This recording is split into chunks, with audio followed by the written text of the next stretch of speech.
What's up, Epic Gamers? So in today's video, I'm going to be going over the differences in Death Note between the anime and the manga. I've watched the anime a few times through now, but I've only recently started reading the manga, and I noticed that there's a few differences in it. So the way I'm going to do this video is I'm going to start by going through what happens in the anime, and then I'm going to go over the manga and go over the differences and kind of go deeper into it. We're going to go ahead and start this off by running down the story of the anime, and then after that we're going to switch over to the manga.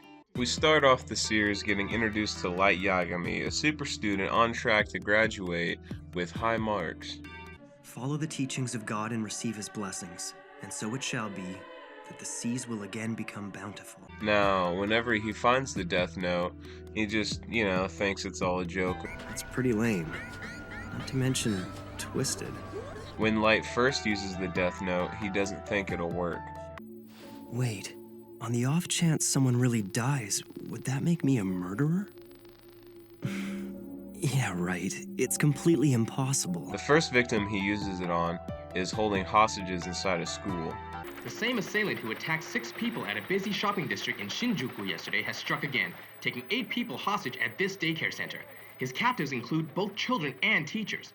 The police have now identified the suspect as 42-year-old Kuro Otoharada, currently unemployed. The next day, while Light's on the way home from night classes, he tests the Death Note again. Now, what will happen?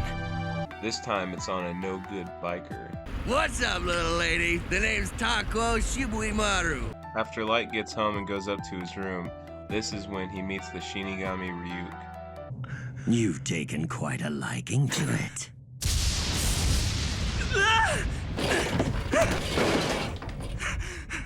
Ryuk then gives Light a crash course on the Death Note. You're here to take my soul, right? Huh? What do you mean? Is that some fantasy you humans came up with? I'm not gonna do anything to you.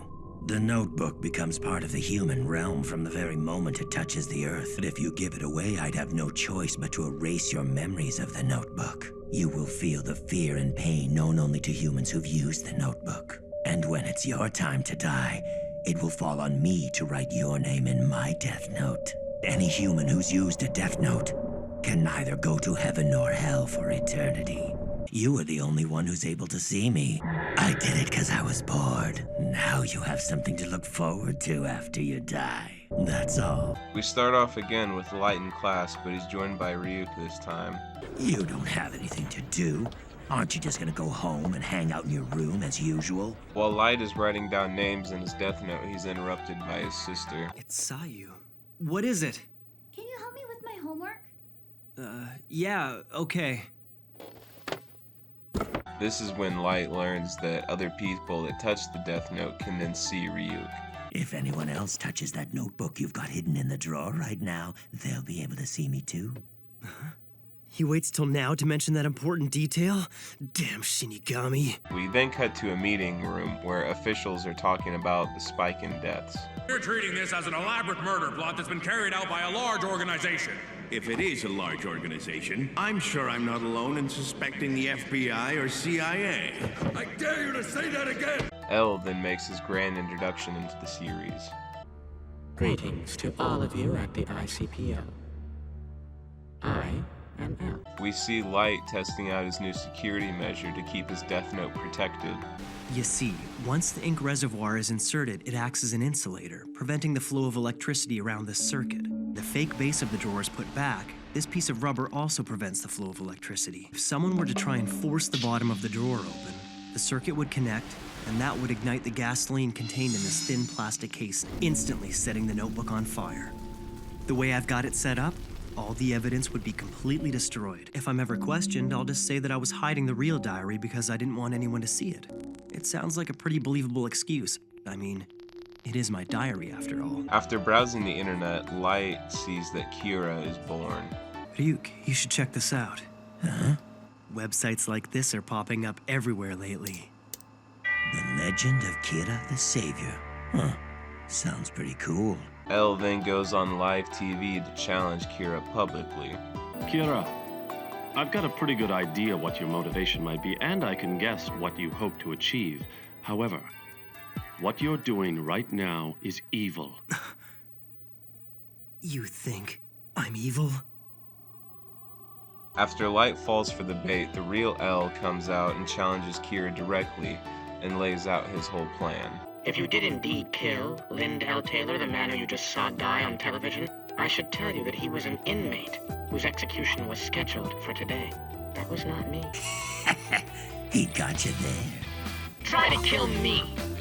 You bastard. Well, Kira, it seems that you can't kill me after all. We are only broadcasting in the Kanto region of Japan.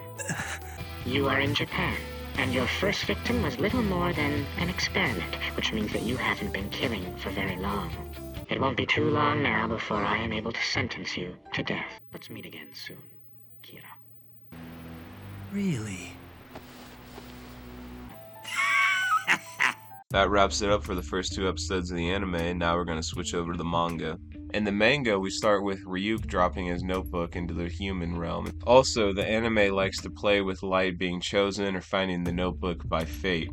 But the manga kind of flat out states this notebook will set off an all-out battle between 2 chosen people.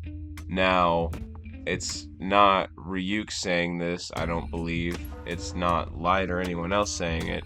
So I think the manga just kind of has a narrator that pops in every once in a while. In the manga, we also see Light hanging around with a group of friends, and while Light is still popular in the anime, we rarely see him interacting with other people. The manga also plays with time in an interesting way. We'll see scenes after they've happened, and then we'll get a flashback to moments later, and then it'll explain what just happened. And these are differentiated by the borders. The present day has the white background, while all the flashbacks have the solid black background. In the anime, we see everything basically chronologically. The way Light's portrayed in the manga is also different, whereas in the anime, he is Kira. In the manga, it's almost like a split personality. He's also generally just a lot edgier in the manga.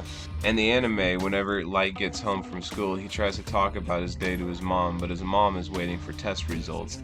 In the manga, Light just hands her the test results and then walks up to his room. Also in the manga, Light's mom is more motherly in the get some meat on your bones kind of way. The scene when Light is in the alley after his second kill in the manga is more drawn out, and you see him trying to rationalize his actions and what he's done and what he's about to do.